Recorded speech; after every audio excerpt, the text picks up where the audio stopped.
Dans un canyon désolé, un homme montait la garde dans une tour de guet, accomplissant une mission dont il ne savait presque rien. Au début, il pensait qu'il s'agissait juste d'un travail de routine, patrouiller, entretenir les armes, faire passer le temps. Jusqu'au jour où, à travers ses jumelles, il aperçut une femme dans la tour d'en face, Taylor. Bien que ses supérieurs lui aient ordonné de ne pas communiquer avec l'autre rive, la solitude et la curiosité finirent par l'emporter. Ils commencèrent à échanger silencieusement par petits mots et longues vues, brisant peu à peu le silence qui les enveloppait. Au fil des jours, leur relation se renforça, mais un sentiment d'inquiétude s'insinua en eux. Une nuit d'orage, un bruit assourdissant réveilla l'homme en sursaut. D'instinct, il s'empara de son arme et scruta le canyon, aux aguets. Ce qu'il vit le glaça d'effroi. Dans l'obscurité, des silhouettes indistinctes escaladaient les parois, leur visage étonnamment humain. Il ouvrit immédiatement le feu, la lueur des explosions illuminant la nuit noire. Taylor se joignit aussitôt au combat, les balles déchirant l'air. Ces monstres appelés coquilles vides battirent finalement en retraite, mais cette bataille leur fit réaliser que le danger rôdait partout. À partir de ce jour, tout changea. Taylor et l'homme poursuivirent leurs échanges secrets, trouvant un peu de réconfort dans la présence de l'autre. Ils firent des bonshommes de neige en hiver, contemplèrent les étoiles la nuit, et construisirent même une tyrolienne les reliant. Pourtant, le danger restait tapi dans l'ombre. Un jour,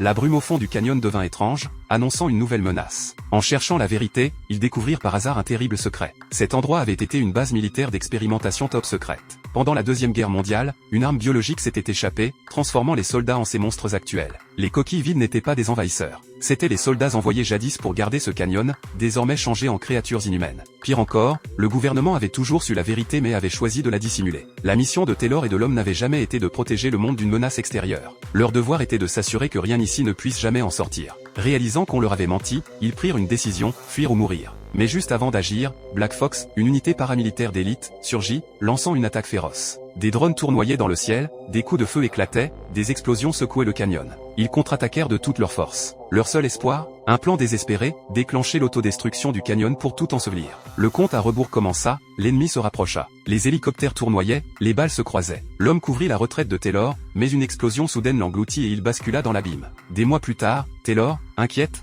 attendait sur le quai de l'île de l'Ouest. Jusqu'à ce qu'une silhouette familière émerge de la foule, il était vivant. Ils échangèrent un sourire, cette fois les mots étaient inutiles. Ayant frôlé la mort, ils s'étaient enfin retrouvés. C'était un voyage de veille solitaire, un combat entre la vie et la mort, et une histoire d'amour à travers le canyon de la mort.